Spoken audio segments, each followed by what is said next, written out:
Welcome to this episode of Talking with Success. Today I'm talking with Carranza Wade. Carranza is a proud father, leader, man of faith. We connected a couple weeks ago and I said, man, your story is going to be impactful. When I heard it, I was like, okay, I got to get him on and we got to sit down and talk. Carranza's built his career in leadership and project management before making a pivotal shift in real estate after a career change in 2020. So let's get into it, man. Appreciate that. When I reached out to you, I've been seeing everything you've been posting on social media about real estate and marketing. I know you're passionate about helping people. So the last 5 years, it's crazy. So how did you make the shift into real estate? Really, just after getting laid off my job for 17 years, I had to make a decision whether to stay within corporate America or, follow my dream, and follow my heart and my passion. So I was always interested in real estate, and it was like, okay, it's like God closed one door, opened up another door, and I kicked it down. So was it a quick transition? Yeah, it was immediate. It was immediate. My last day, of course, when we was laid off in 2020, we knew when our last day was going to be. So my last day was like August 15th of 2020. That was a Friday. The 18th, I started real estate school. That Monday. And I finished the class in 2 weeks. Of course, it was during COVID. Wasn't outside or anything like that. Nothing to do. So it was like, go ahead and knock it out. Knock it out in 2 weeks. 2 weeks. 108 hours. The dedication, but I ain't had nothing else to do. We was shut in. We couldn't go anywhere. We was just at home. So it was like, okay, what am I going to do to make the most of this time? It was like, okay, I looked at the schedule online. I was like, well, I can knock this out. So I went ahead and knocked it out. Okay. So once you finish that, you do the class, you finish it in 2 week time period. Then what's next? Well, it wasn't real estate. So during that time, a lot was going on. Personally, professionally, entrepreneurially. So during that time, I got separated, started a divorce process. So really while I was in real estate class, so I missed that, got separated. I had started my arcade business prior to COVID happening. So when I finished real estate class, the next step would have been to take the test. But the city of DeSoto called and said, hey, we got you. You can have your meeting with the city council, start getting your permits, different things like that. And I was already financially invested in that. So I was like, I need to really get the ball rolling on this arcade business. So I kind of pushed real estate to the side and went full blown into, getting my permits, getting my building, doing the construction. Did that from September, started that in September and finished that the week before Thanksgiving. And I did my expedited process. So, had to get that thing done. And I had my soft opening the week of Thanksgiving, had my soft opening. Then as that business kind of started going and getting open, then I kind of got back to the real estate part to take my test. So I ended up taking my test in January of 2022. No, 21. I'm sorry. 21. Yep. So you leave one job, or you leave a career that you've been doing. Mm-hmm. You go into step in entrepreneurship, and you were forced. Were you forced, or were you already kind of leaning? Well, like I said, the arcade business had started in 2020 prior to knowing I was even getting laid off. Okay. So I had been kind of dabbling into different entrepreneurial things. I had an online t-shirt store prior to that. But the arcade, like I said, I started that process at the end of December of 19, going into 2020. Then COVID hit in March. So it was like everything kind of got halt. Then I kind of really wanted to back out of the arcade because it was public. And then we going through a pandemic. You really can't. But I had already spent money. Yeah, I was already invested in it. Yeah. So I got to see it through. So I went ahead and opened the doors to that business and everything. And then that's when I was like, okay, I can go ahead and take the test for the real estate and get going with that. So how long did you have the arcade going before you decided to make the full-blown shift? For the full-blown shift, I think when I cut the arcade, it was in 2022, the beginning of 2022. Basically, my sons, it was like, hey, man, you working a lot.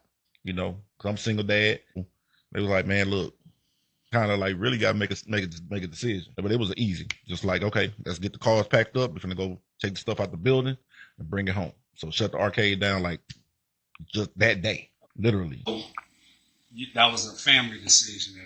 Sons need me. I got to make a shift. At that point, it's a no-brainer. Right.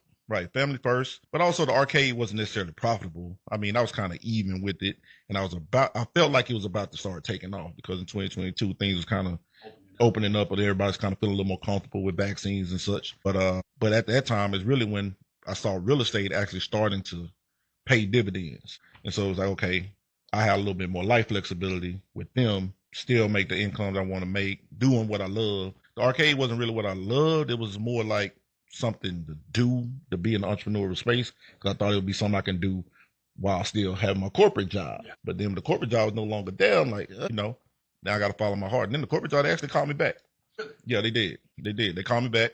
Matter of fact, that first year of real estate, as I'm going through my struggles with that in 2021, they was like, hey, you want to come back? I literally told them, I said, nope, I'm going to bet on myself.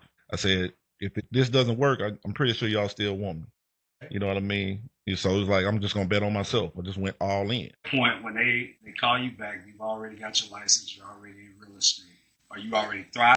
No, I'm failing. What? Big time. Like, man, that first year, 2021, like I said, I got on my brokerage March 1st.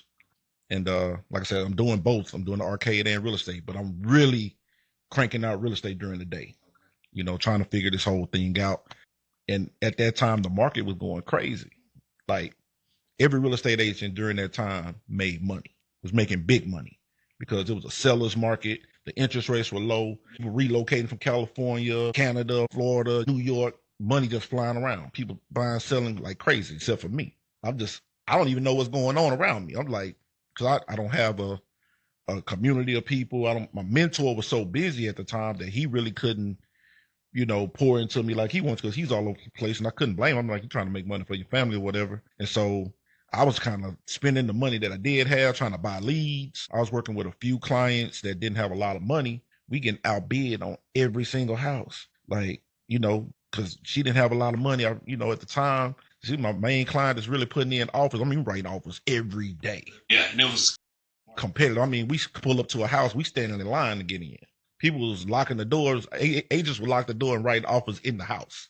Man, it was crazy. So all this going on around you. Yes. And like I said, it's a buyer's market. People doing deals. Man, it was exploding. How were you handling that?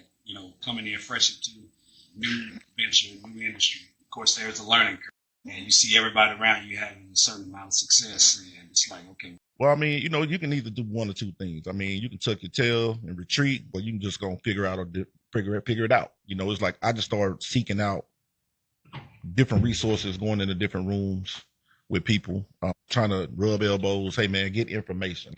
What are you guys doing? What are you doing here and there? Just trying to figure out what I need to be doing differently to create the success, which was different for me because in corporate America, I literally been working from home since 2007.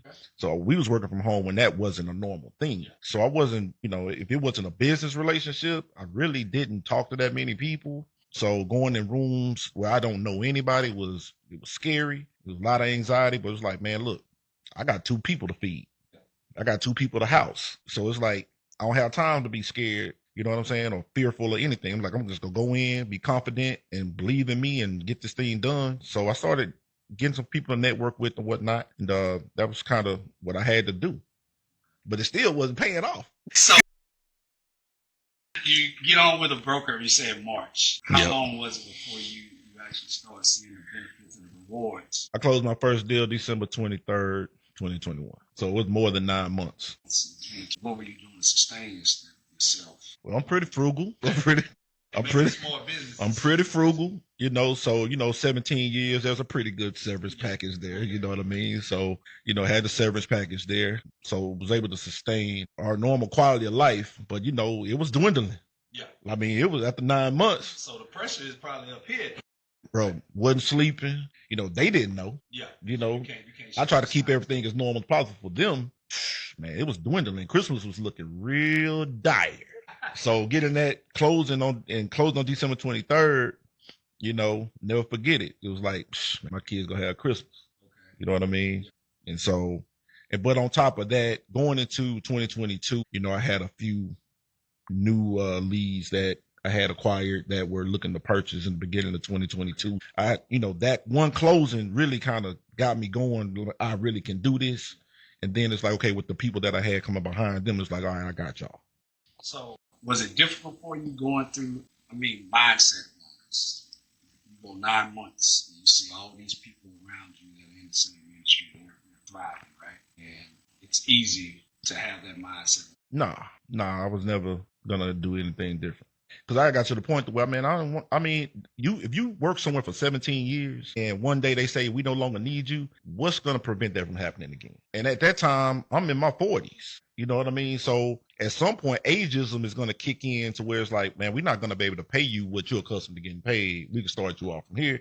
Like, man, I don't want to go through that. I don't want to do a resume. I don't want to go talk to your HR people. I don't want to talk to your recruiters. I'm betting on me. And if I can make it, I know I can make this happen. It's like, you just got to be almost obsessed. You know what I mean? The mindset is different for somebody that is in real estate because you only get paid when the deal is closed and funded. That's the crazy thing about that, right? Is, when I think about the fact that nowadays I see so many people that say, hey, I'm in real estate. And it's easy, especially in the age of social media. And so for those people that don't, explain to them, like you just said, you don't get paid in real estate. You're not getting paid a salary. You're not getting paid so much every month or whatever, whether you close or not. Mm-hmm. And I think that's the big thing a lot of people don't think about is the fact of everything that you see online is not real. No. Probably 90% of it is not real. It's not real. So in order for you to have that mindset back then of, hey, I'm going to grind this out. Like you said, the old company called you back, asked you to come back, and you said, no, I'm going to bet on myself. Yeah. And then you went 9 months before you closed your first deal. The majority of people would have, hey, I signed up in March. By April, if I don't have a check, I'm done. I'm going to go do something else. Exactly, man. But I mean, it's like I said, it's a different kind of mindset. And what people got to understand is everything you ever want and desire in life is on the other side of discomfort. True. So being uncomfortable, but still having that mindset, I mean, it's the consistency and discipline and getting up doing the same thing every day. You got to take the small wins. I mean, it's not going to always pay off immediately. Immediate gratification, and you looking for that. That's why people are so in and out of this business, because they want the immediacy of the wins. They don't want to take the losses. The lesson is in the loss. You don't learn nothing when you win all the time. Going 9 months, without getting paid from real estate just built up a lot of girth, but it also created a lot of learning opportunities as well. And so I was able to, you got to be able to dissect your own life and say, okay, what am I not doing well? And then what can I do better? How can I get better? And so that was my mindset, and that's what I did. So real estate looks glamorous online. Mm-hmm. I can go and walk into $1 million houses all day. I don't know that many people buying $1 million houses. I only sold $2 million houses out of the 100. Okay. You know what I mean? And so it's the everyday person, the 200 to 300, $1,000 houses. Those are people that are, the middle class people that you're impacting on an everyday basis. So, I mean, real estate agents on average probably making about $40K a year. Really? You're not making the whole, not every agent not making six figures. Okay.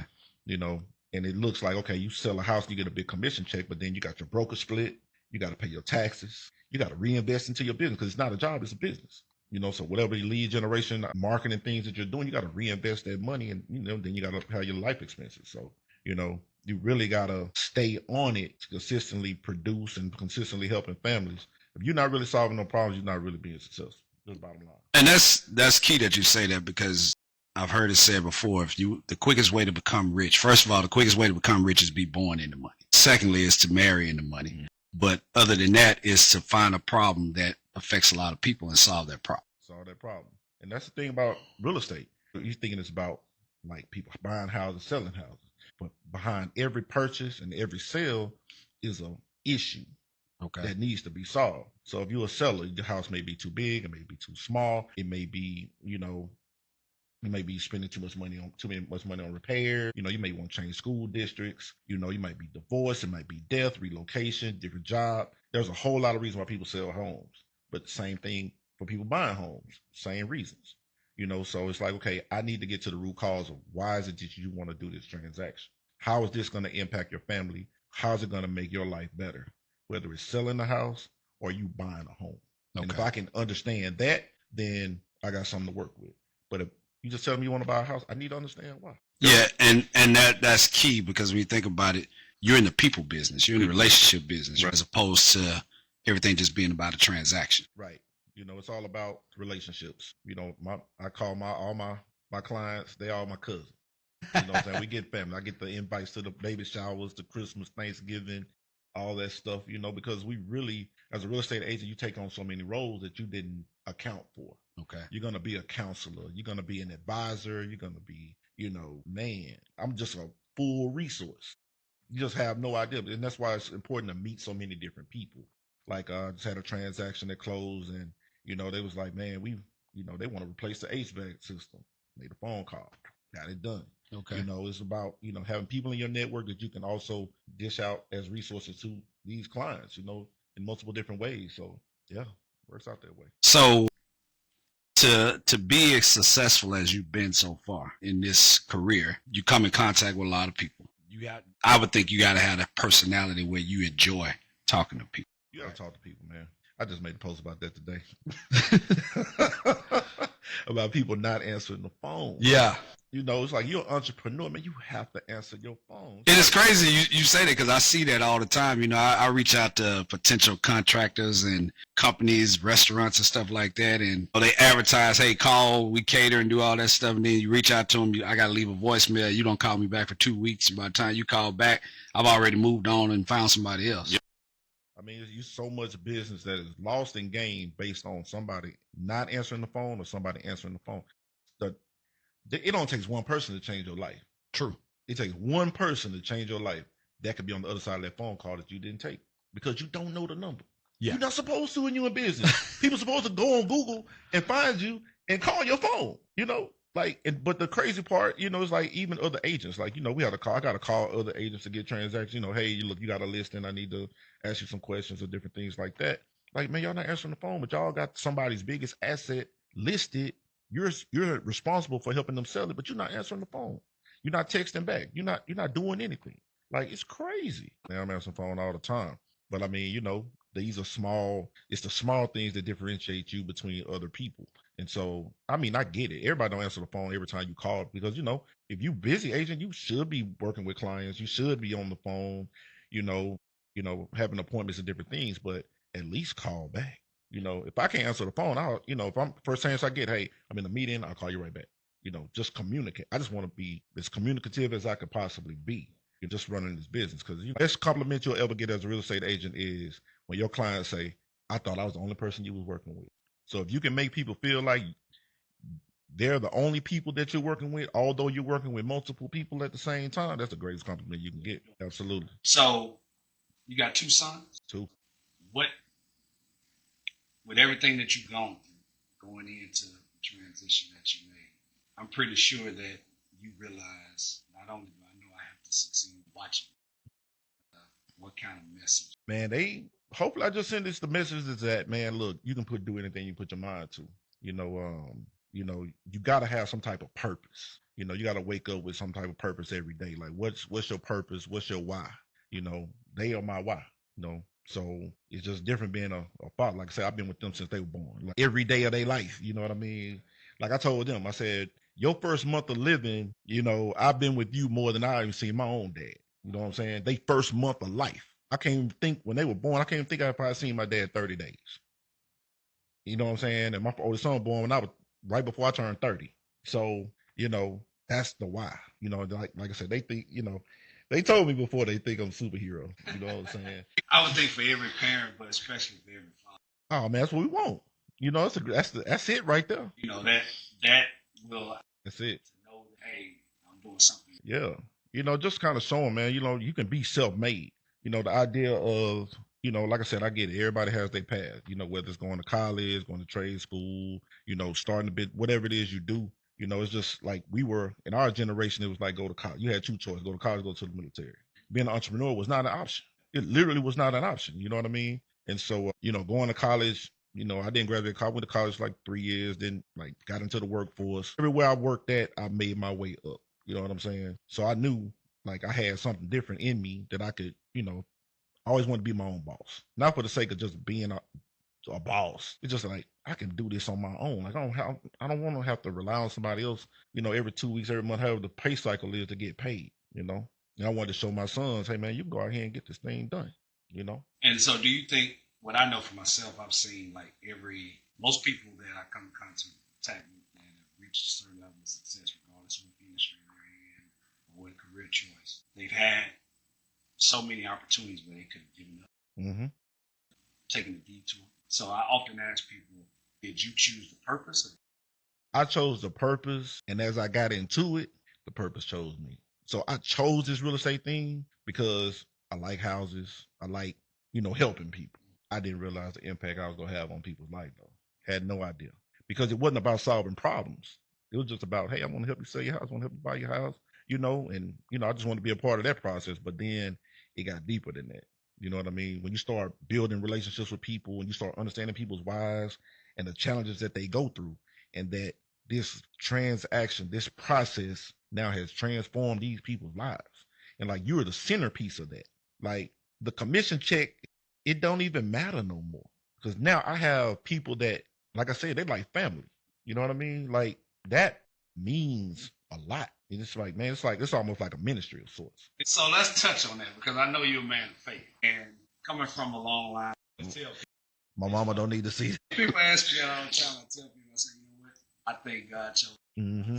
Right. He's trying to encourage other people throughout my dating walk, it's in business or whatever. I'm always trying to encourage people to be the best version of themselves. Purpose, sparking purpose. Do you think that this is where God led you because you're having great impact, like you said? Yeah, without a doubt. Like I said, I wish I would have been doing this 20-some years ago. You know what I'm saying? I'm firmly in my purpose, firmly where I'm supposed to be. God got me where He want me to be. There's no way I can do anything different. Like, I don't wake up and feel like I work every day. You know what I'm saying? If y'all ain't never felt that before, man, that's a different kind of, you wake up every day like, I'm about to do what I do. Like, I'm literally about to do what I love to do every day. It don't feel like work. Now, can it get taxing sometimes because you're dealing with so many different personalities, situations, got to think quick on your feet. It's just you're being pulled in so many different directions. But, it challenges you to make you better at what you do. It challenges you to make you a better person. So, it's just good every day, man. I don't have no bad days. Like I told you, if you have a bad day, there's something wrong. You can have a bad moment. You can have a bad moment, but if that moment makes you have a bad day, then you have no idea of understanding how to reset yourself in real time. That's what I teach my sons. I said, man, look, okay, you can have a bad moment, but if you let that make you have a bad day, then that's on you. You chose to have a bad day. So you got to be able to reset your mind, recalibrate, and say, okay, that happened. What am I going to do for the rest of the day? Because I'm a positive thinker. You know what I mean? So I'm always find the positive side of everything. So with that mindset, I'm sure there are times. Mm-hmm. Absolutely. Well, that was one. You know what? That was one thing that in my personal life I wasn't really good at, is dealing with tough situations, like having those tough conversations. So you can't get around it in real estate. It's too much on the line. You have to go and deliver that news. It's going to be tough, but what people going to always respect is the truth. They respect the honest, the God truth. This is what the situation is. So I can't go to you with bad news, but I also have to offer a solution. Where are we? How does this affect the timeline? How does this affect this house situation? Because people make plans based on getting under contract. Somebody selling a house, they have a new place to go. Where are they on their way to? And then if this person's about to buy a house, they leaving a place trying to get to this place. So if that gets derailed, that's real, like seriously, last month had a couple I was working with, and the first 2 weeks on the contract was great. We negotiated repairs, and then all of a sudden the agent went ghost. Seriously, went ghost. Wouldn't answer the phone, wouldn't respond to emails, wouldn't text me back, and everybody's like, what are we doing? We agreed to all this stuff, but nothing's happening. And then it was like the third week came, and then on the fourth week we were supposed to close. We have nothing. We supposed to get a new roof. We supposed to get other repairs done to the home, and it was like, man, like I'm stuck. I had to find the lady's broker office, went to the office. They hadn't seen the lady in 2 weeks. I drove an hour to get to that office, and then just for them to tell me that they hadn't talked to her, but miraculously after I went to the office, she ended up calling me. And crazy, man. I'm like these. And I'm telling the guys, I'm like, hey man, y'all may want to we want to scrap this deal. And they was like, no, but they had already spent money, And I'm like, I'll give you the money back just to get out of this deal, because I couldn't make this other person respond to me. And it's hard to trust that everything is on the up and up with something like that. Right? Well, true enough, but this is the agent. And so I'm like, if I can't communicate with the agent, then nothing is really being done. Like, I don't want y'all to be in this situation. Yeah. But they was like, no, we want this house, So I'm delivering bad news to them constantly, without a solution because the only solution lies with the other party. So, but ultimately, I had to think outside the box. No, I'm gonna figure it out. I just need this lady to communicate with me. And ultimately, you know, like I said, some outside the box thinking, got her to communicate. We got the deal done. They got in the house. Yeah, man. Life over real estate. Man, it can be, hey, you think you want to do this until you have to do this. That's the funny part about it, right? Is I'm sure you got probably several stories of things where it's not as glamorous as everybody is. I need a podcast. These shows on TV about real estate agents selling multi-million-dollar properties and everybody wearing these nice tailor-made suits, nice fancy cars, but they don't show the background when the camera. Man, it's a ton of work, man. It's not a 9 to 5, man. I've been on the phone with people late, 11 o'clock, 12 o'clock, you know, talking people off the edge, just all kind of sorts of stuff, man. I mean, you know, people get it. It's family stuff too. People get into it. You turn, like I say, you turn into a marriage counselor sometimes. You know, kids go crazy. Like, man, hey, you a dad? What you did in the situation? You know, it turns into all kinds of stuff. But at the end of the day, the best thing about real estate is the day when the transaction have people get their keys or somebody gets their check. It's like nothing ever happened. Yeah, that's what the way we're trying to get to that point. It's like from A to Z. It's like nothing happened. Yeah. You're like, it's crazy. But then you start having conversations like, man, we got here. Like, yeah, we got here, but everybody's happy on that day. And so at the end of the day, that's what really matters the most. So how big is, I think I know the answer, but I'm not going to assume to know the answer to this. How big is network? That cliche, your network is your net worth, is very real. It's very, very real. And that's the thing about real estate or starting a business, period. The first thing they tell you in real estate is lean on your sphere of influence, which is the people that you know, that people that know, like, and trust you, people that the contacts in your phone, your email, all your contacts, family, friends, whatever. Man, look, the idea is to tell everybody I got my license. I'm in real estate. You want to buy, sell, contact you.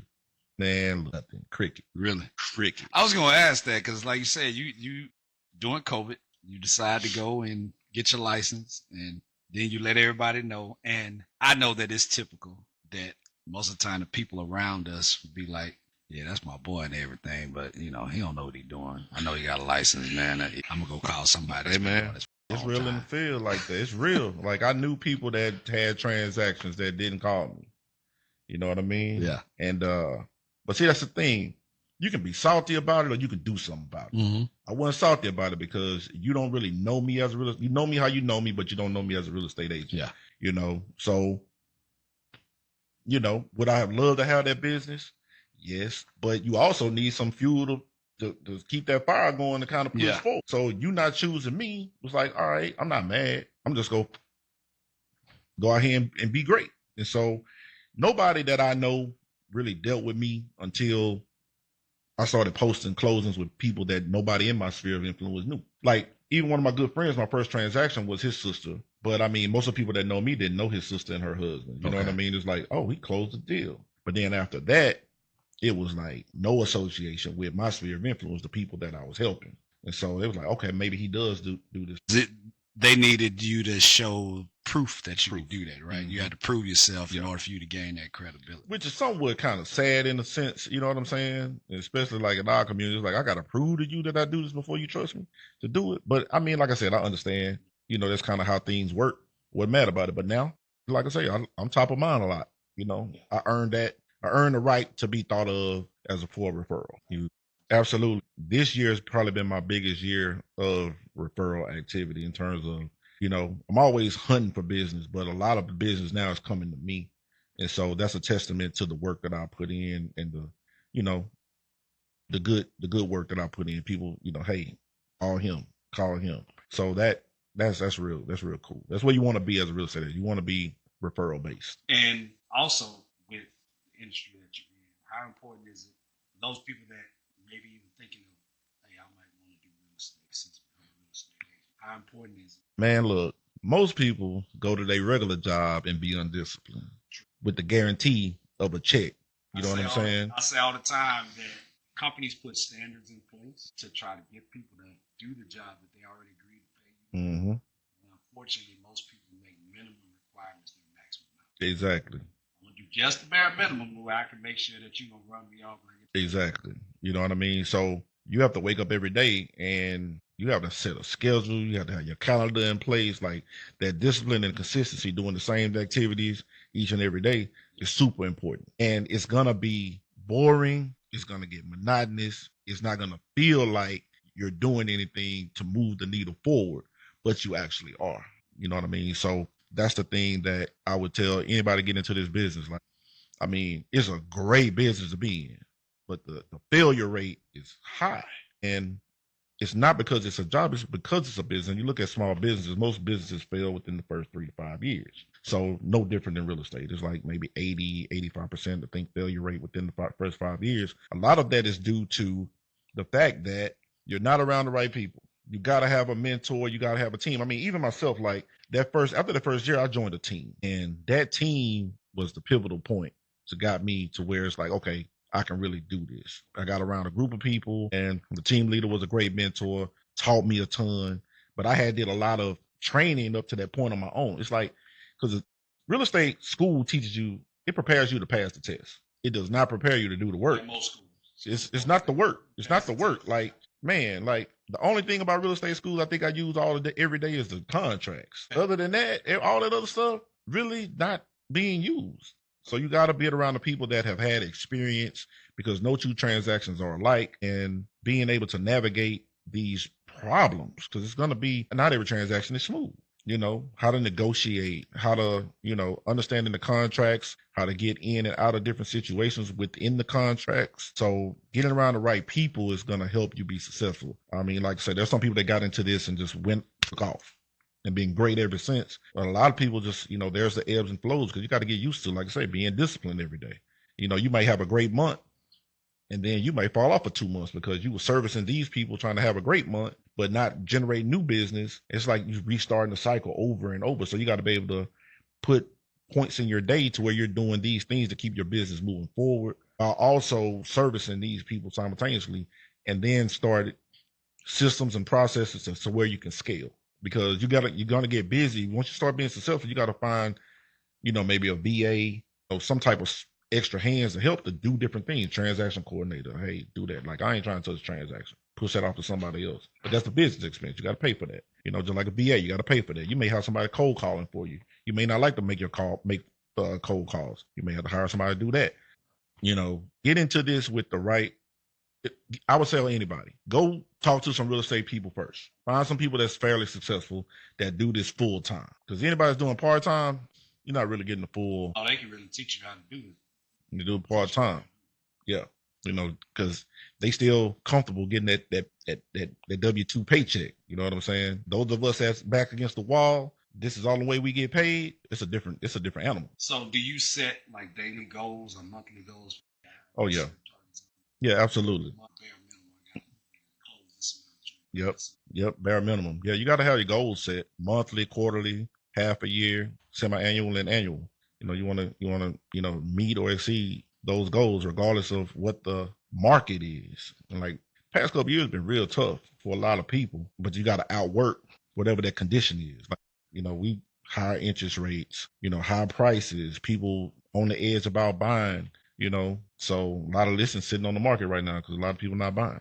Then you got a seasonal change right now. We're in the fall, winter months where it really slows down. The real estate naturally slows down on top of, economic conditions. So you got to be more than just a real estate agent. You got to become an economist. You got to understand, when the Fed Reserve is meeting, what type of decisions that they're going to make that's going to impact your local area. You got to understand what the local government is doing that's going to impact, look at development around your local areas. And okay, are they building houses or they stop slowing down houses? What's new construction doing? What is pre-owned homes doing? You got to understand the lay of the land holistically, not just not helping somebody buy or sell. You got to be able to talk real information, because the more information that you can pass on to your clients, the more they're going to believe and trust in you that you really know what you're doing beyond helping people buy and sell. But like I tell people sometimes, like, man, don't buy that house. So you actually, that's refreshing that you say that, because as an agent, you want to try to be in the middle of, deal. You're looking at it from the standpoint of, hey, I'm not going to try to get you to buy something that you shouldn't buy. Nah. Just so I can make some money.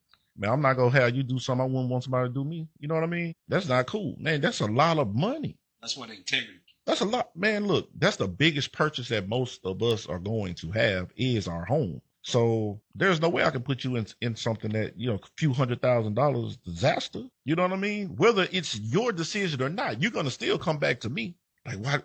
You didn't know about you ain't let us do this? Man, no.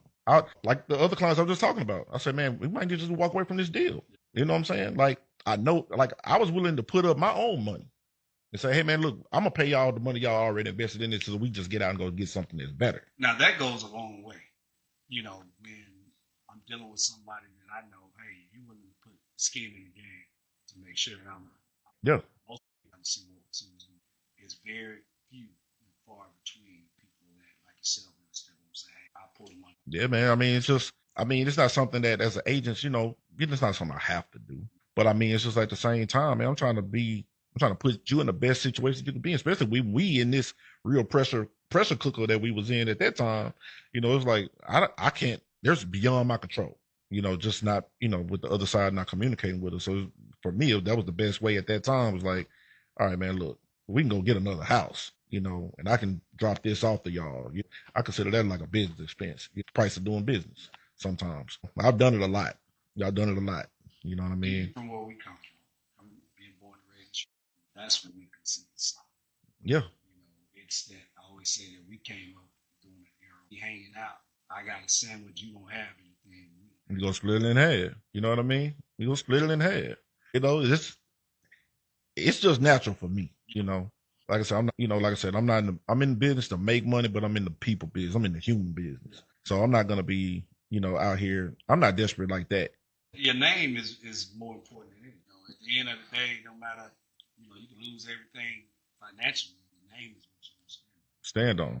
That's how we were raised. We want people to be able. It's the last name. That's right. So you got two sons, and so whether they see everything that you do or not, you want your name to matter and be respected. Right. That's what you pass down to generation.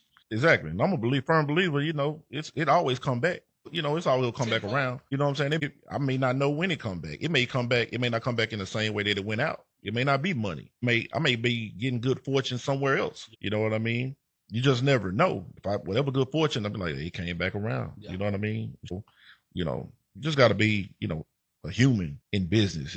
There's some humanity in that. You know what I mean? Yes. Just like everything can't be about dollars. Yeah. Everything is not transactional. It's all about building good relationships and, again, building a name for yourself where people know they can trust you. The industry you're in, that's the key thing, because if you do a bad transaction or bad faith, that can kill all future business. You can. I mean, I tell people all the time, don't buy something, man, you can't come home from work and pull up to and be good. Yeah. We live in DFW, man. You go to work, you done been in traffic. Last thing I want you to feel like when you pull up, man, that damn Carranza taught me to get this sorry. No, we're not doing that. We're not doing They be cursing your name. We're not doing that. Nah, man. I want you to feel good when you come home. It needs to be a safe place.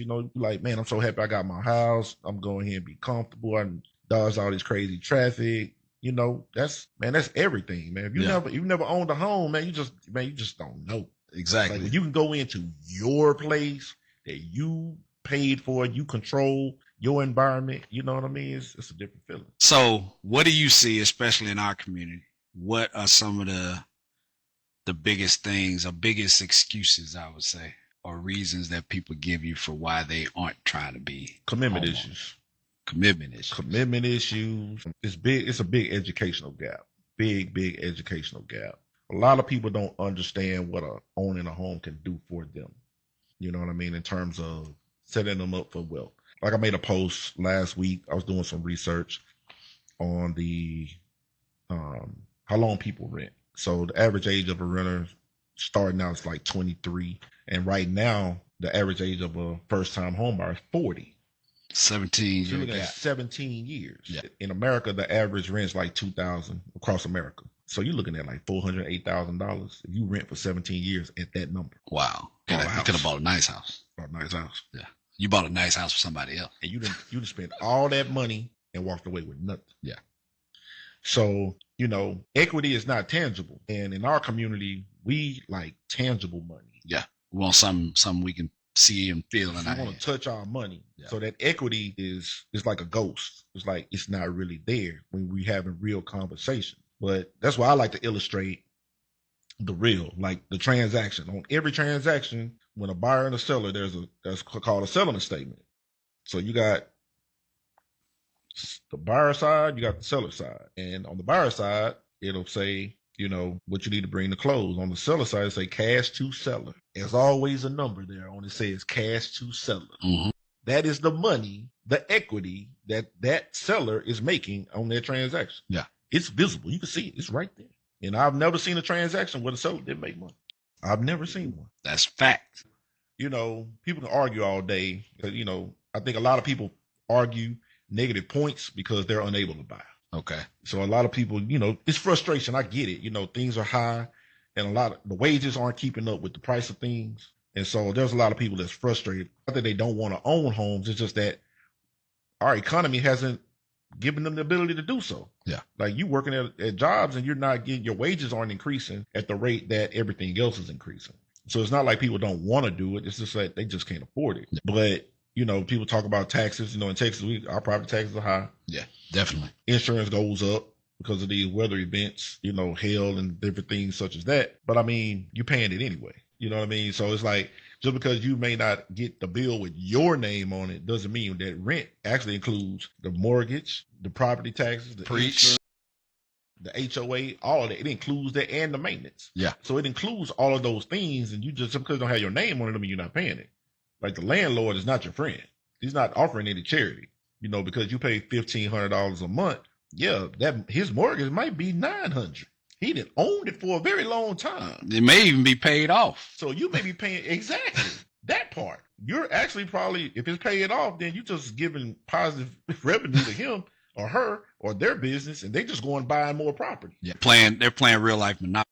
Man, and that's another thing. Like we thought that was a game growing up, but that's real life. Yeah. Like I've seen people do this, and that's another thing, man. It's like one thing about real estate agents. Everybody tell us our job. We don't need you. We can do this without you, or you don't know what you talk. Everybody know. I'm like, you don't go to the doctor and do that. You don't go to the lawyer and do that. You don't go to the accountant and do that. But real estate, man, we get a bad rap. But I'm like, man, we see this stuff every day. I'm not trying to convince you of anything. If you can do it, then fine. But I'm going to give you the information. Just because you don't like it, don't mean it's not happening. You know what I mean? Like we tell people all the time, when interest rates drop, the prices go up. Okay. When the interest rates are elevated, the prices come down. So case in point, 2020, 2021, interest rate dropped. We turned into a seller's market because what? The interest rates are low. When he heard about, man, people paying $40,000, $50,000 above asking price. Because you're creating a demand. You create the demand is there. Yeah. Because guess what? And this is the part that people don't understand. Like, where do they get that money from? Now you're competing against homeowners that are selling their houses they sold their house for $40,000, $50,000 above asking price. Now they're going to buy another house. They can afford to pay $40,000, $50,000 above asking price because Makes they got sense. Makes sense. Yeah. And that's like my first time home buyer when we was in couldn't win. We getting outbid because all these people got this money. Yeah. Makes sense. So you wonder where it's coming from. People got money saved up in K's, investment accounts, and property. So you're getting all this movement. A house going to market one day is sold the next day. Yeah. And then, we had the influx of people coming from California and all these other big places where their real estate is more expensive. Because I know people were coming from California to sell a house for $1 million and they can come, a small house for $1 million, come to Texas at that time and buy a bigger house for half of that. Man, I'm talking about, I was seeing some outrageous. I had a lady from Chicago came in town, man. We looking at houses, man. We got outbid like $75K for a house built probably like the end of the 90s in Grand Prairie. Really? 75. I'm like, y'all paying $75? This hell? But it was cheap compared to what she was used to. It was cheap for them. Yeah.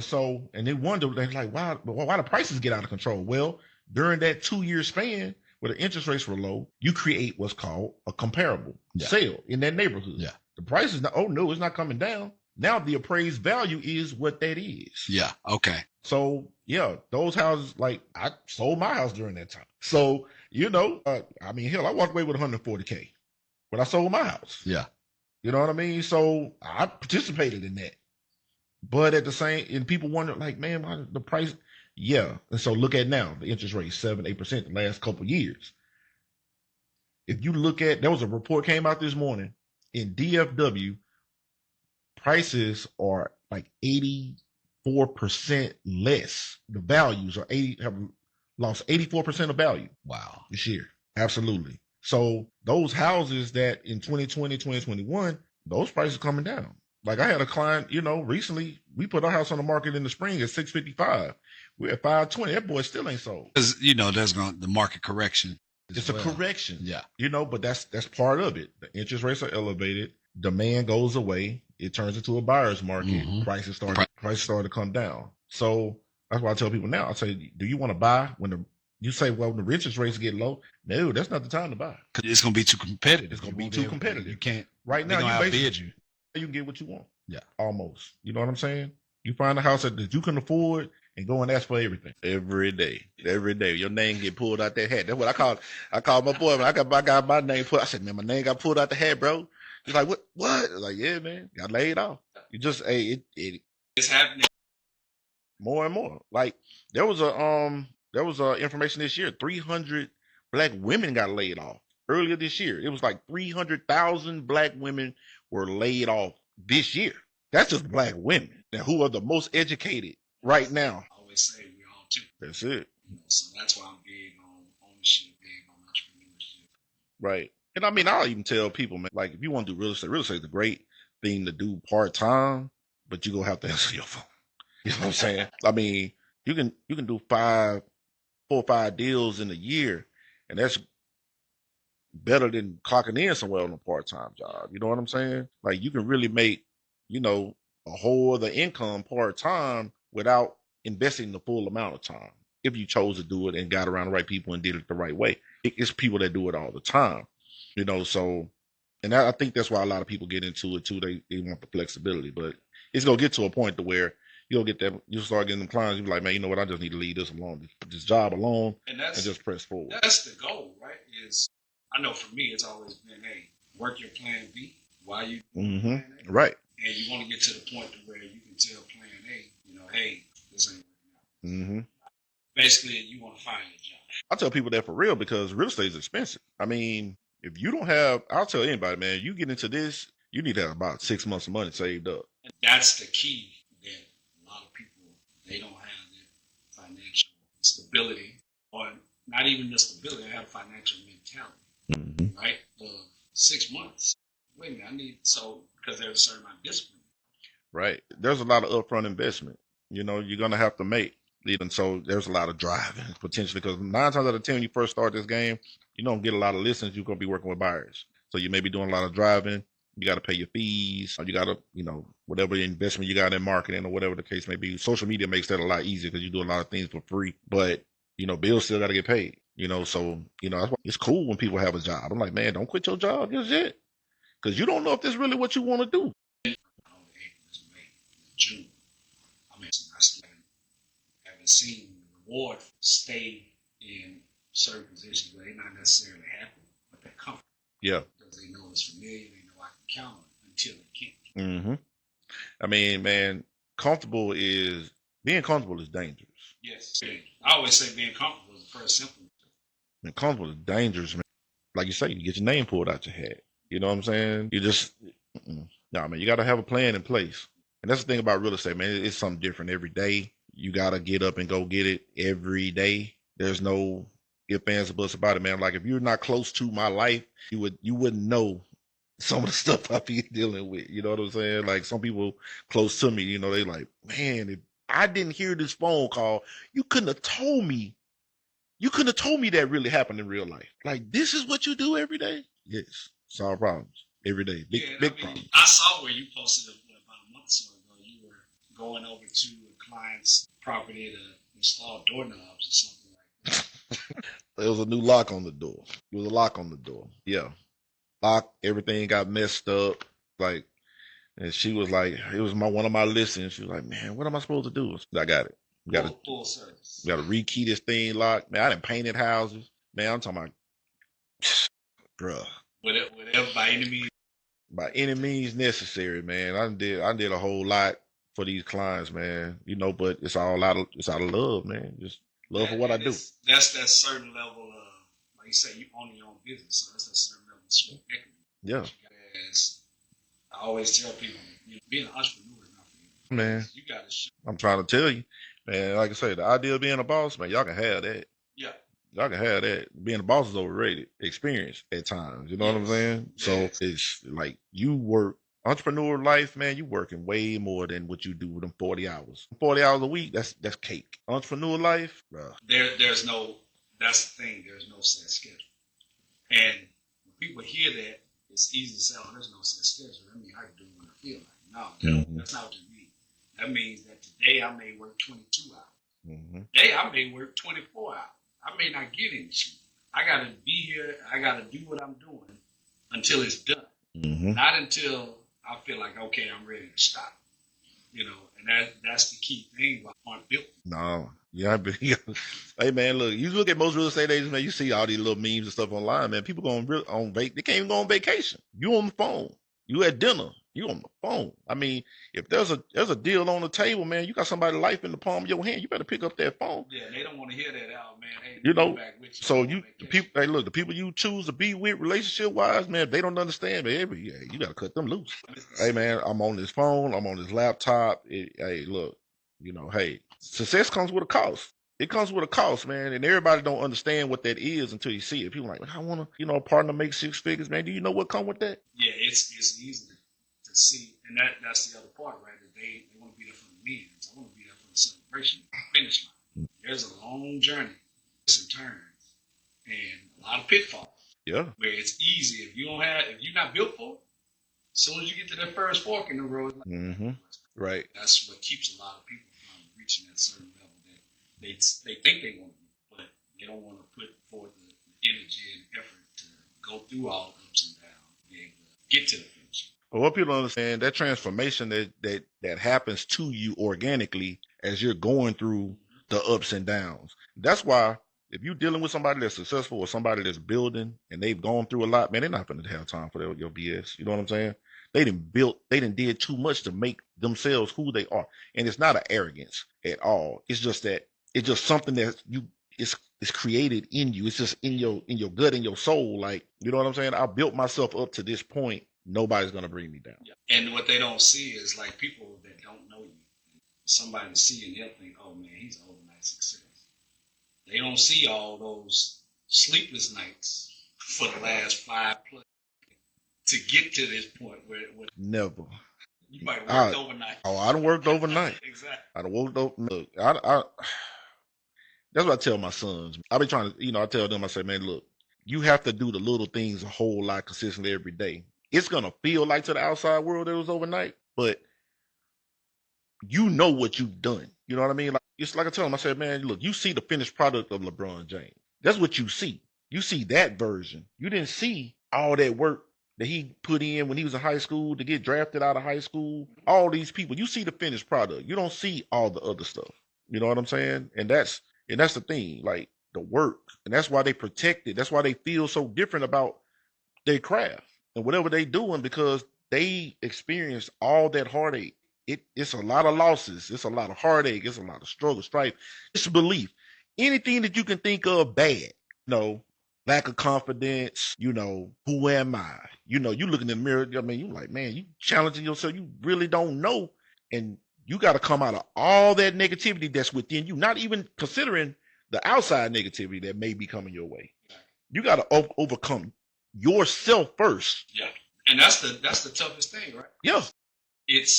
I've heard somebody say before, it's called imposter. When you start to question that. You are.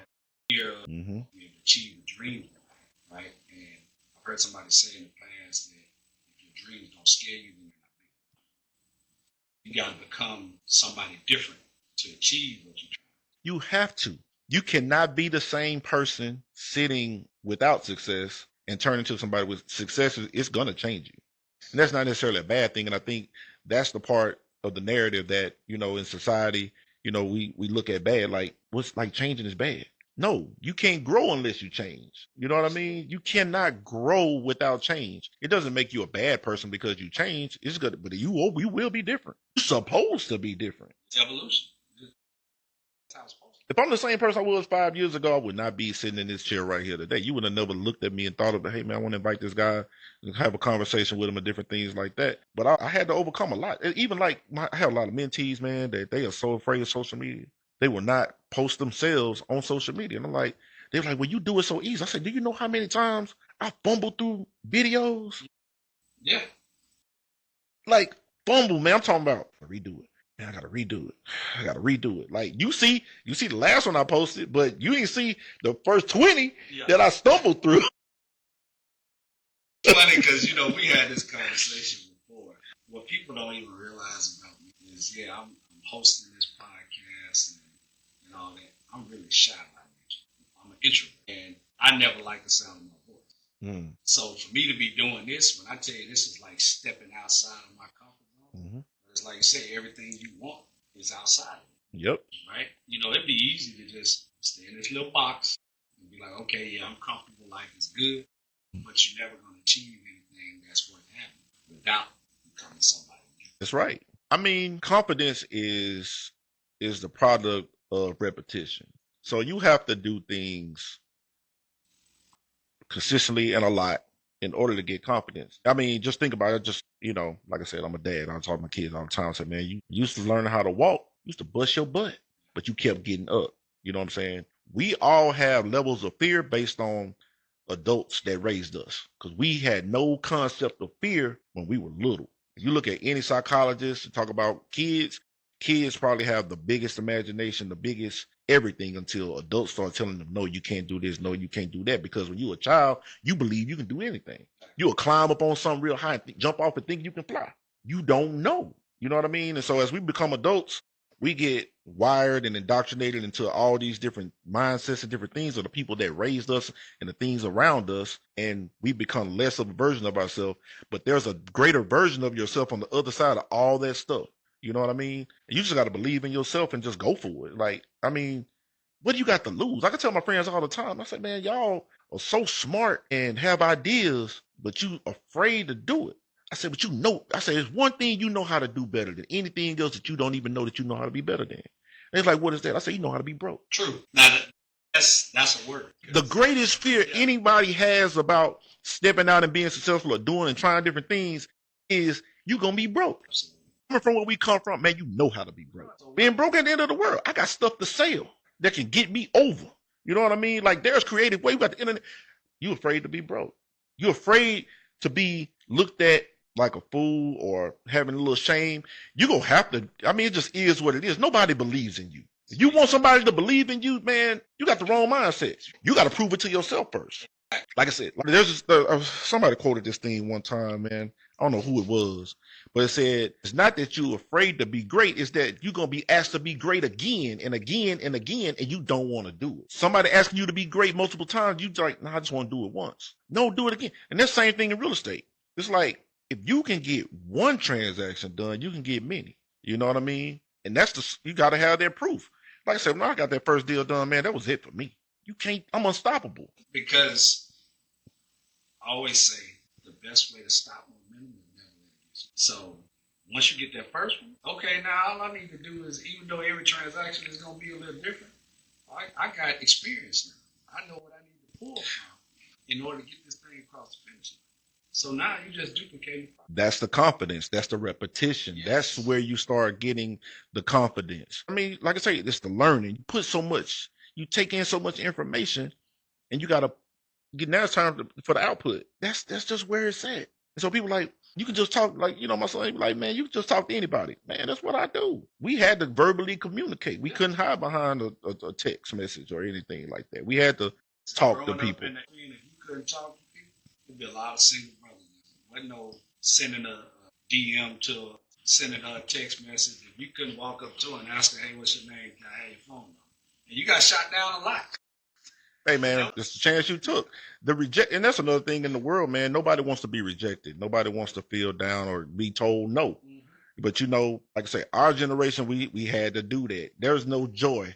No greater joy than a young man going up and talking to a young lady and getting that phone number wrote down on a piece of paper. Yeah. It's even greater when you call this right number. You know what I mean? And then not only that, that's a challenge. You get the number, then you got to call a house and then a mom and a daddy pick up the phone. Yeah. So then you get past that barrier, you're like, man, it's on. Listen, it taught us to be able to Deal with rejection. And that's real estate, man. You get told no all day. All day. Hang up. You calling people, hey, you know, there's a lot of rejection. You know what I'm saying? But it don't take one person to say yes. The more no's you get, the closer to the yes that you get. You know, it is. So I can tell when you talk about your son, you're a proud father. I can see your face right up when you talk about that. So now they're at the age where I think one of your sons just graduated. Now he's an HVAC. Mm-hmm. And so tell me about that. How did that decision? Well, I mean, so as a parent, I know that there's multiple options to being successful. You know, going through life, and it's not like one path. So my goal was to always give them options. There's no one size fit all type thing. So as I've been going through this entrepreneurial processes, you know, anybody that I meet, I introduce them to it. You know, hey, ask questions. Be curious. You know, what do they do? How do they do it? You know, if there's something they want to do. So one of my friends, he's had an HVAC company for a long time. My sons met him and whatnot. He did some work on my commercial building when I had my arcade and all that stuff. And I call him right now to service my clients. So they got interested in it. Those became an option, you know.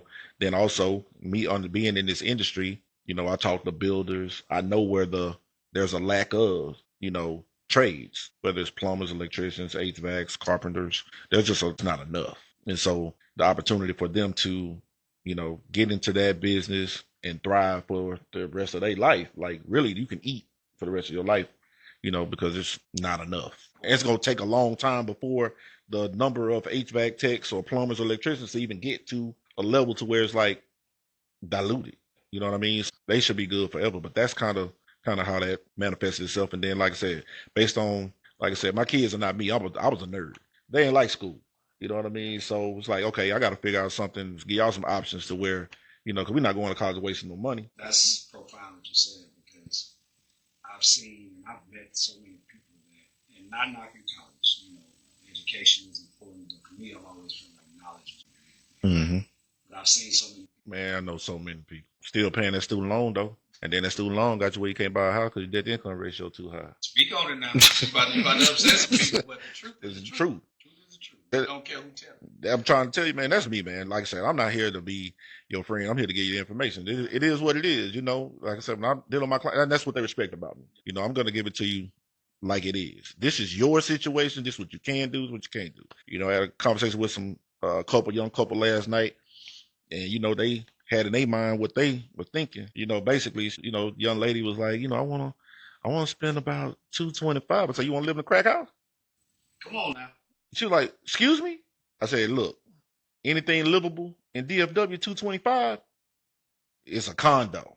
That's it. In case you're not clear on what he's saying, anything 225,000 or less, you're not gonna get what you.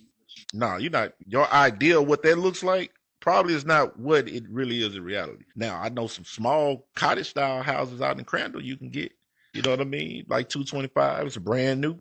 Probably won't have a garage, but it'll be a brand new house. Because I mean, it's different, man. Like in 2015, I bought a 5-bedroom house, over 3,100 plus square feet for $252. In 2015, you know, 7 years later, I sold it for $400. You know what I mean? So it's a different world. And that goes back to what I was saying earlier about people have this mindset of, hey, this is what I want. I only want to pay this. It's not going to jive. It won't. You know what I mean? And it's a hard situation that we're in because, you know, affordability is where it's at. But I mean, renting is hard. Man, do you know to rent some places you got to have a 600 plus credit score. You got to make 3 times the rent, you know, then you got to, you know, clear a background check. That wipes out so many people alone. Yes. And that's just to rent. Those are buying qualifications, except for the background. You don't have to worry about background. But I mean, a 600 credit score, you can buy a house 3 times the rent. That's an income to buy. So some people are opting to rent when you can just go ahead and buy. Depending on where you are in this area, that's not upscale luxury. That's no. Just for a simple 1-bedroom, maybe 600 square feet. Right. And your money is going to take you to a location. That's what a lot of people need to understand. Like, you want a good school district, you're going to pay a higher price. And DFW school districts kind of dictate, pricing, good neighborhoods, different things such as that. So your money is going to take you. Once you tell me what you can afford, let's look at the map.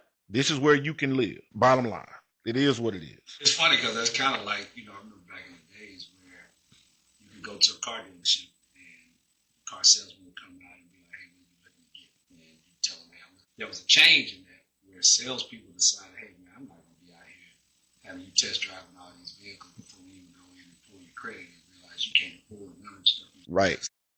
A lot of them now will, hey, let's sit down and talk numbers first, and then we can show you. I mean, that's what we do in real estate. I mean, I'm not just going to be showing you houses and I have no idea if you can afford it or not. Yeah. So, the process basically is we get you with a lender, get you pre-approved. Now we understand what your budget is. I also understand where your location is going to be. You know what I mean? So, it's that process, just because a lot of people, you want to go look at the big fancy stuff. Man, look, you can window shop on your own. You can get on the weekends or whatever and go through. Because we're not going to waste time. We're not going to waste time looking at stuff we can't transact on. Yeah. And then now you realize you can't do it. Now you're disappointed. And now you you start retreating. It's like, I don't want to buy now because I can't buy that house. Now I'm going to re-sign my lease. You know what I mean? So I'm going to go ahead and get that out the way early, kind of understand where you are in the process. Sometimes people have to wait. They want to wait for their dream. But people don't understand, the longer you wait, the more you pay in real estate. The dream only gets more expensive. Yeah, because properties appraise. Appreciate in value. So, if you don't just get you won't get what you feel is good for you at this moment, then by the time you want to get the house that you really want, that house going to be a different price, So, and then everybody thinks the market's going to crash. That's not happening. We have a serious supply and demand issue. There are not enough homes. Even though we're in a buyer's market and houses stand on the market longer than normal, longer than 2020, 2021, people think, it's going to crash. No. And then real estate is hyper local. DFW is almost recession proof. Yeah. I always say it all the time because, if you look at '08, man, here in '08, it kept moving. The economy kept moving. And now that we've come out of COVID into this era that we're in currently, although it's still kind of slow real estate wise, man, it's still moving. People still moving here. You know what I'm saying? They building another Terminal F out of DFW right now. So that means more people are coming here because we centralized to America. You get anywhere 4 hours on a plane. And, you got the Goldman Sachs of the world, different things. They're moving their headquarters here. The stock exchange is coming to Dallas. More housing, more money. You know what I'm saying? So there is somewhat of a price correction going on, but it's not going to plummet. There's no way it's going to plummet. And then, like I said, it's a lot of money moving around Dallas, man. It's a lot of money moving around Dallas. We the fourth largest metropolitan area now in America. Houston was above us at first. Now we're there, man. We're up 8 million people. That's why the trends. I'm telling you. Man, continue to grow in this real estate space. Man, I'm just really kind of scratching the surface. I haven't really maximized, myself in this space, but just continuing to grow, trying to determine. I got a 5-year plan, man. I'm trying to retire in 5 years. 5 years, man. Probably not at the same. Not 100% let go, but not at the rate that I'm at right now. So over the past 5 years, man, I've been hustling, man. I tore up 2 cars, driving around there. Trying to close deals, Literally, man, look, I go anywhere. I've been all over the place. And so getting a little bit older, man, I'm like, man, I can't do this like that no more. Not that capacity. But over the next 5 years, just trying to find my sweet spot. And I think I want to go into being a real estate coach. I don't want to manage people, man. Grown folks are a headache. That's why I'd rather do the coaching thing. That way I don't have any real responsibility, more, from that perspective, from the business perspective. But coaching and encouraging people, I'm real good at that, and I understand being able to solve problems, giving people solutions and different things like that, and just trying to push the next generation of real estate agents to be, to be great. I have mentees that I mentor currently, and, they're all doing pretty well. And so they all like, man, you want to be a coach or start a team? I don't want to do all that. I know that you've done some public speaking at schools. Mm-hmm. Yeah. How often do kids come up to you after? Man, all the time, man. These kids are hungry for something different. Talking about the math, science, history, the things, the subjects that they talk in school. Every school that I've gone into and talked about real estate, man, every teacher that comes out like they'll never be that quiet. It's like they're Because you're tuned. exposing them to something they don't. Yeah, they're tuned in. They're tuned in, man. And that's like I said, doing it with my sons, I can see their wheels turning, just introducing them to different people. And we got to give our kids options, like real world options and people that they can actually touch. Because with the internet, man, look, the internet is like I say, it's not a real place. So they're seeing people that they think are successful that are not. But being able to touch somebody like me, I'm a real person. You know what I mean? Like I do real work. I can show you tangibly what I do. That's important. It's not a facade. Like, we used to have to watch TV and, we see the different things, but being able to talk to somebody and say, look, I make a good living for myself and I take care of myself, and understanding that success is not always being multimillionaire. Man, being successful, man, being able to take care of yourself, have a roof over your head, have food, just life gets simple. And we realize that the older we get, but we need to put that in these kids' minds earlier because they chasing something that may not be attainable, but what is attainable and is, available to you, is a good life. They don't realize that when they go to the grocery store, you walking around successful people, you just don't know it. Because the most successful, Not at all. no, really. And again, success is not just tied to financial, but in most cases, you just looked at it, you wouldn't have a clue because their mind is not about trying to show. It's not about trying to show what they got. So they don't get caught up. They may walk in with some torn jeans, some dirty shoes. Mm-hmm. They can buy everything in the Everything in the space. And like I said, man, and that's why I like talking to the kids, man, because they just so interested and they hungry for that information and something different, and it's just, I don't know what happens when they go home though. You know what I mean? I don't know what type of environment they're in when they go home, when they go home and say, hey, I met a real estate agent at school today and he said I can do this. But if you go do that and your family has never purchased a home, they may have a negative perspective on that whole thing. You know what I mean? Or somebody around them had a bad experience with a real estate agent. Now they kill the kid ideas and dreams of doing that. My thing, like I said, like I've talked to Texas Can Academies, some middle schools, different things. So right now I got a scholarship that I'm going to offer to the seniors at Texas Can, the top 2 GPAs for this semester to go to real estate school. So it's like, what's the point of me going here and talking to y'all if I can't provide something to you or give something back to these kids? You know what I mean? So, like I tell them, you can get into real estate, it's so many other ways to be successful within the real estate space. I mean, you can start a transaction coordination business. You can be an appraiser. You can be a home inspector. I mean, taking pictures, photography, man, big. I tell anybody, man, right now, you can do photography and video and master social media. It's a whole lot of Jexers that don't know how to do anything social media wise. gladly pay somebody. Me included. I'm very, very, hey, I'm still learning. I post myself, man, but if I can have somebody else do it for me, I pay them. So what are the requirements for somebody that, is there an age? 18, graduate from high school. It's simple, man. That's another avenue. Because let's be, every kid coming out of high school should. I mean, if you got a child that you know is barely doing the bare minimum, making it out of high school, the kid need to have some other options to put them on the right path towards having a successful career. Mm-hmm. And again, not saying that everybody's going to go in real estate, but it's all about creating options. Right. So those are the kind of things that we need to be feeding more of that information into these schools so kids can see that, hey, I don't have to just have it. Mm-hmm. Because again, the numbers dictate that. Right. So we got to start giving them options at an earlier age to where they can actually be able to do something positive and constructive. So that's parents.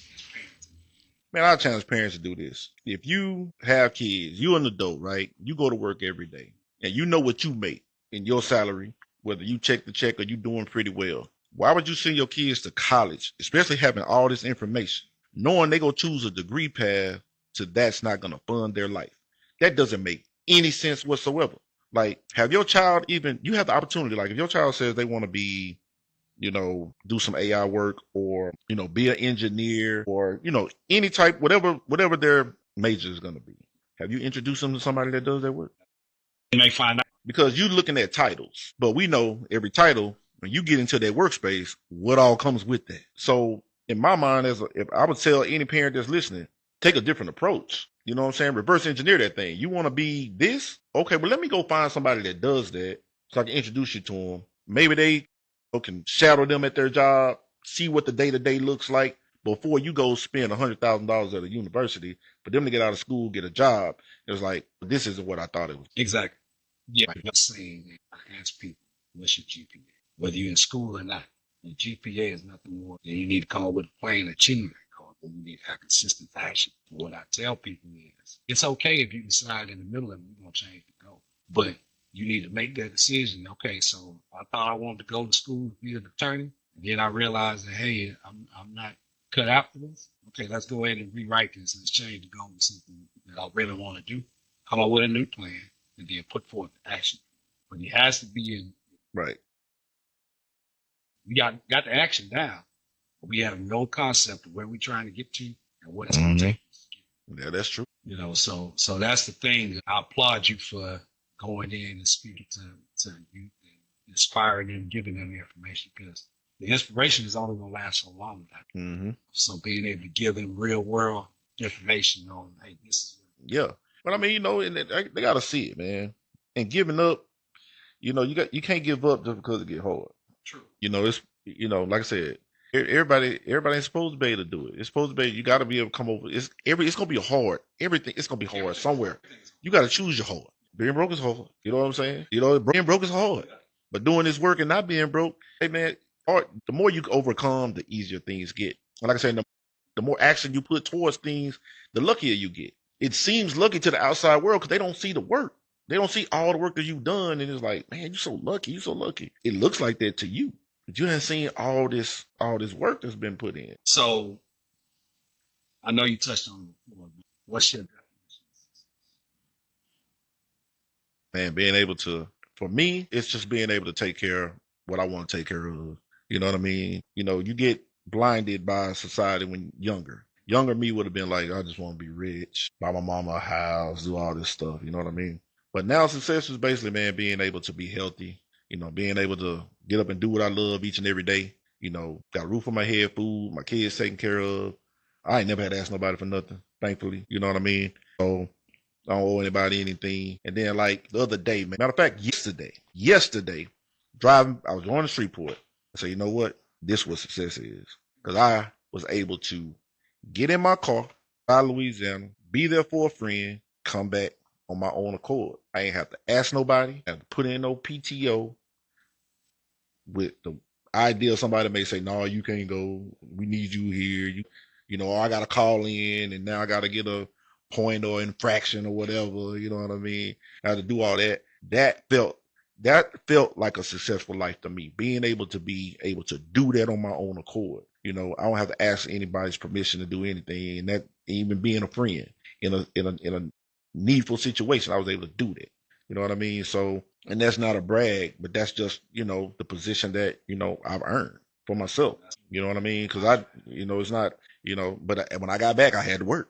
I was last night, man, I was on. I had to make up for that time because it doesn't stop. I mean, even while I was there, my phone was ringing, and I was, texting and picking up and answering, but I couldn't get anything done until I got back to my office. So got back home, got at my desk, and man, I'm talking about, I had a full day's work last night. Yeah. You could have, but you can't. I could have. It wouldn't have been smart to do so anyway, because, a couple of these were new opportunities that, just came my way. I had like maybe 3 new opportunities just yesterday evening that were referral calls. Hey, I got somebody. All right, let's get them on the phone. Let's go. So the work never ceases, man. But being able to do that yesterday, man, it meant a lot to me to be able to be there for my friend.